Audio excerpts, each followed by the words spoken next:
Let's go. Alright, the second verse opens up a bit differently. So the second verse, we've got the description in the first verse of all these actions. We've got this sense in the first verse of trudging along, nothing much happening at all. This sense of just being tired, fatigued, unable to go on. And then the second verse begins with direct dialogue. Right? So what we get here is we get this sense of gas, quick boys. And we get a direct allusion to the use of gas warfare. The technique here is dialogue. Gas, quick boys. Owen places us directly into the action. We're in the action. We're part of that battlefield now. We're part of that experience of war as a reader. Right? The other thing to pick up on, obviously, are the use of the exclamation marks at the end of the lines. Right? It is an exclamation of action. So we've gone through the first verse where we've got these men bent over, unable to walk, sick and tired of the war, overcome with fatigue, and now we get this sense of quick action. Gas, quick boys. This is unusual. An ecstasy of fumbling. Ecstasy is unusual here. It's almost, we're going to call it, this is a technique, paradox. It's a paradox. It's a contradiction because ecstasy is a positive term, a positive connotation of something being ecstatic, happy, excitable. But what are they fumbling for? What are they trying to get at? Well, life, but more importantly, safety masks. Good. They're fumbling and trying to find their gas masks.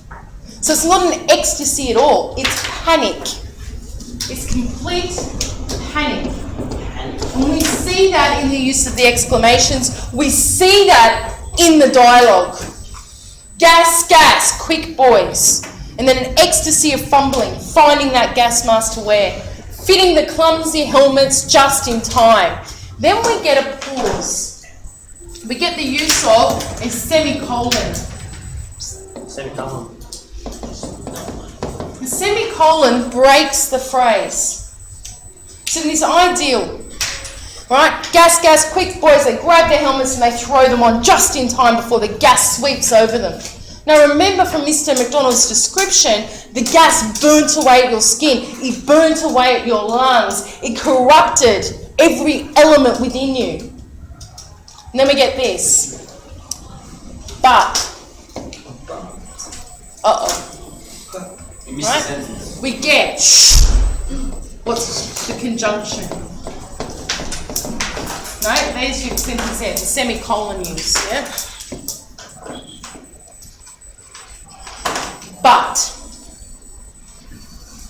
But someone was still yelling out and stumbling. Right, look at our use of verbs.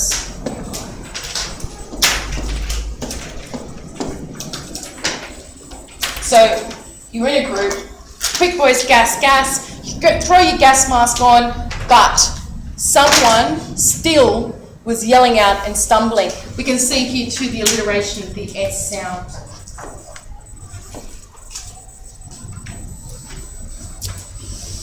And now here is an important simile.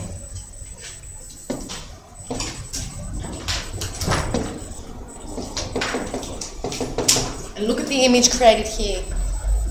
It's one of my, it's one of those real distinct images that Owen leaves us with. And floundering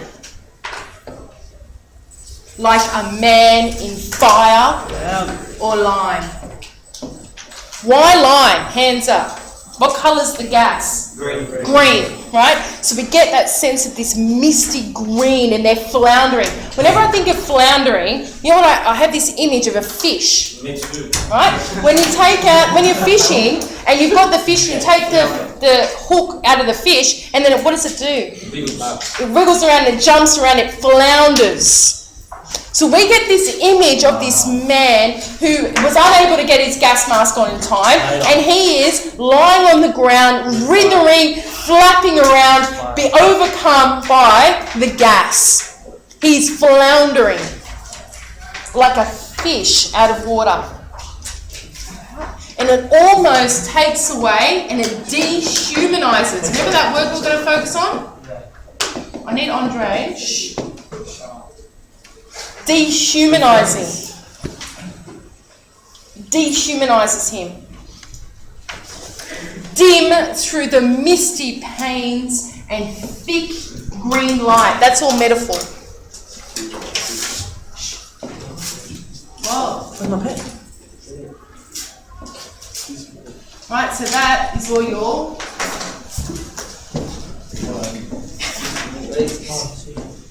It's just silliness going on.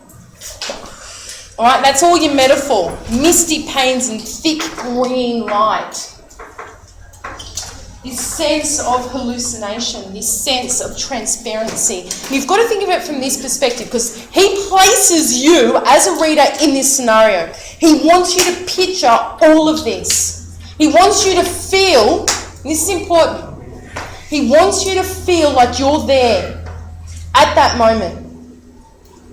That there's this swarm of gas, you've got this gas mask on, and you see this man floundering, overcome with gas, and through this translucent, misty panes of a green-washed society, you see him there. He wants you to be a part of this. And that adds to the realism. Next, as under a green sea, metaphor. As under a green sea. I love this image.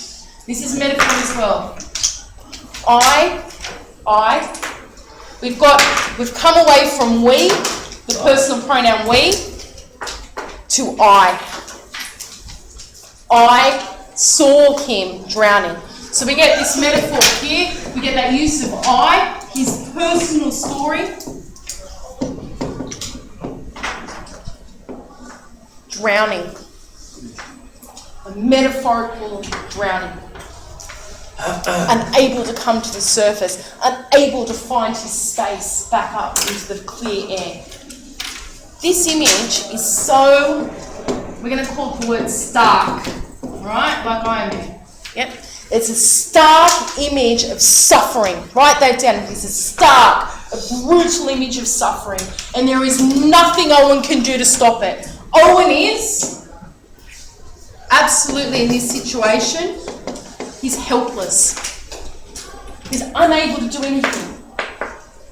But watch this man flounder like a fish out of water, sinking slowly and slowly into the corruption of the gas, and he is unable to stop it. That's horrific. And what he wants us to feel that. Remember we talked about sensory imagery before? Yeah. He has given us a sight. The sights of what we see. He's given us almost the sounds that we would hear of the bombs dropping. He's given us a sense of smell. You know, when I think about that gas, you think of that really toxic smell as it comes through. We'll not finish there. We'll do 2 more lines. And then you can go for a bit of a break. 2 more lines. And this is the part that is incredibly evocative. Evocative meaning it creates this huge emotion within us. Eyes here. In all my dreams, look at the personal pronoun. Before my helpless sight, look at the emotive language. Look at these. He plunges at me, guttering, choking, drowning. In all my dreams, before my helpless sight, he plunges at me, guttering, choking, drowning. Look at this. We're going to talk about this technique, the lexical chain of verbs.